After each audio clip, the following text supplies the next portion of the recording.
I tried to train my dog to be my service dog, and I failed. Here's why. My name is Steffo, and I got a puppy 4 years ago that I plan to train as my own psychiatric service dog. Now, don't forget to stick around until the end for some special news and an update on what's next. The reason I wanted a dog in the first place is because I have debilitating depression and anxiety, and I even had to stop working 6 years ago because of it. I was really starting to lose my sense of independence, and it was like a self-fulfilling prophecy. I wouldn't leave the house because of my mental health, and not leaving the house just made my mental health worse. I had already tried medication and a number of treatments, and nothing was really making a difference in my ability to function. So when I heard about psychiatric service dog, it made me consider if this would be a step in the right direction. Now, I do want to say that I did not go into this blindly. I did my research. I have experience with dogs and training them, so I personally felt as prepared as I could be at the time. I researched breeders, tried to find a puppy with what was said to be the ideal service dog traits, and that's how we ended up with Dexter. Now, the reason I decided to owner train was because there were no other options for me at the time. I couldn't find an organization that was willing to work with me. Most of them only trained psychiatric service dogs for disabled veterans or people with autism. There are organizations that can train dogs for a fee, but those are usually upwards of $15,000, so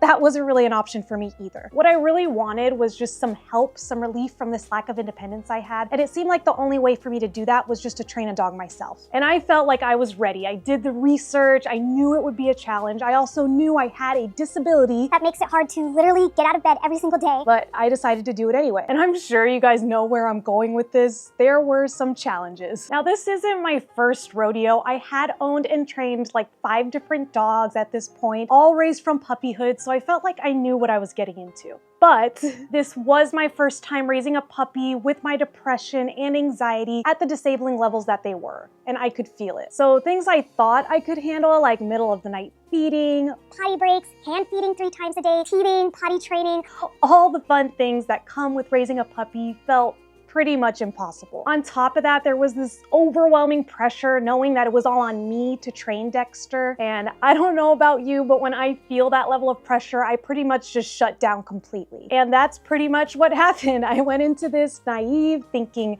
well, I love dogs, so this would be the thing that would help push me past my executive dysfunction, and I couldn't be more wrong. Now, if you're not familiar with owner training, it is a lot more work than the basic puppy care, which, reminder, I was already struggling with. You have to perfect their obedience, you have to nip any potential behavioral issues in the bud, you have to desensitize your dog to a number of different things. You are in charge of molding this super dog that isn't too fazed by things and can act nearly perfect despite a number of distractions. It's a lot of pressure, and you have to dedicate a ton of time to it. And these are just the dog-related things. There are a lot of people-related things that come with training a service dog too. I heavily underestimated how hard it would be to have well-intentioned people just asking questions about Dexter and his training. And again, this was one of the most fragile times of my life. I hardly left the house, and now I'm leaving my house several times a week and talking to people. Now, luckily, I never ran into any confrontational issues like being denied access or someone accusing me of having a fake service dog or anything like that. But I know if that happened, it would have been really traumatizing based on the sensitive mental state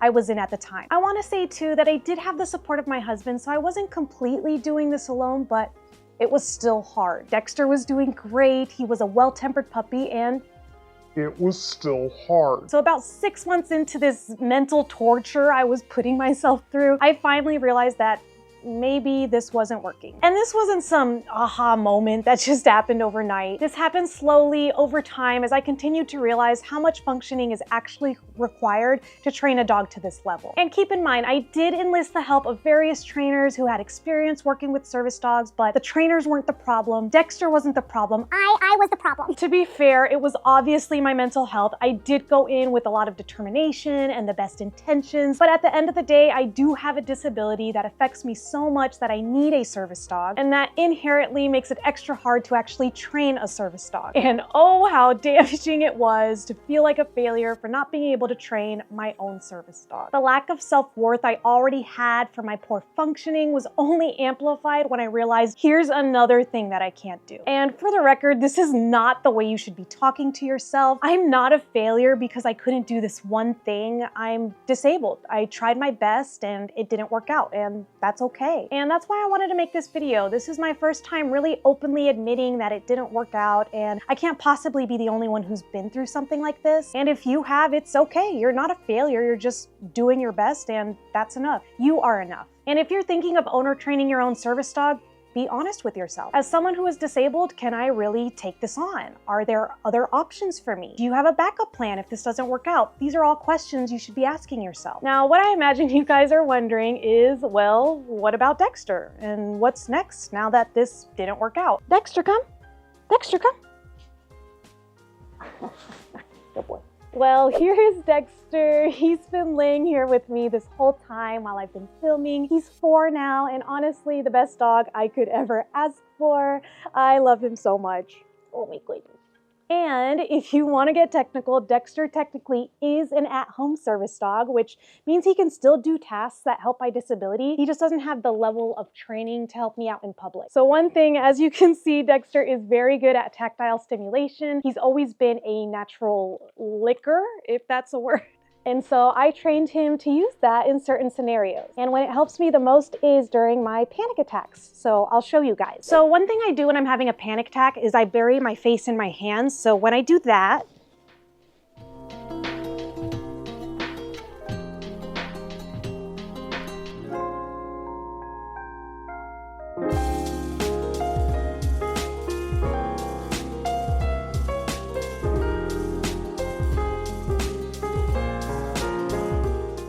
so as you can see, he just licks and licks. I think the hat threw him off a little bit, so had to take that off to get him to do it. But he normally will do that until I ask him to stop, or I bring him on my lap to do some deep pressure therapy to help ground me and calm me down. So all that to say, it wasn't a waste. Even if Dexter couldn't do all that, I would never regret getting him. I would probably just choose to do things differently. One of the biggest things I learned with Dexter was how intense the social aspect of having a service dog was. It was really unrealistic for me to expect that I would go from never leaving the house to suddenly being able to leave the house regularly. So I had to have a real honest conversation with myself about the timing of getting a service dog and if it was really right for me. And for better or for worse, I didn't really have a choice at the time. Raising Dexter was literally my only option. So after that fell through, I felt like I was out of options. And what I realized in the time since is I was just sitting around hoping a service dog could solve all my problems, and clearly it doesn't. I feel like there was a certain level of resilience I had to build to get myself to the point of actually benefiting from a service dog, to make it so I wasn't just someone with a service dog who still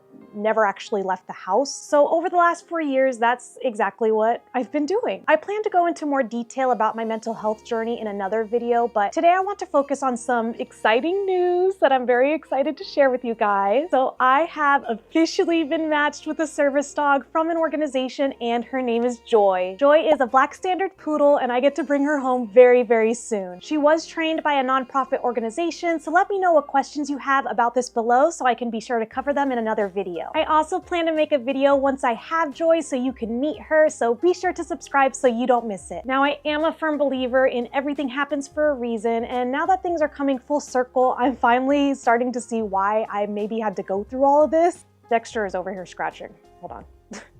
Are you itchy boy? Are you an itchy boy? So if you're considering whether training a service dog is right for you, just know this. It is hard, like a lot harder than you probably would assume. It requires a lot of consistency, and the work that goes into it is both physical and mental. The training and puppy raising is only part of it. There's also a big social aspect that can really throw you off guard, especially if you're already dealing with mental health issues. However, owner training can be done successfully. There are plenty of service dog teams out there to prove it. Just go to it informed and know that it's okay if it doesn't work out. Now, before I let you go, I want to leave you guys with the words of Winston Churchill. Success is not final. Failure is not fatal. It is the courage to continue that counts. That may have been so corny, and if it is, I'm so sorry, but I was intending to be inspirational. Thank you guys so much for watching. I will see you next time.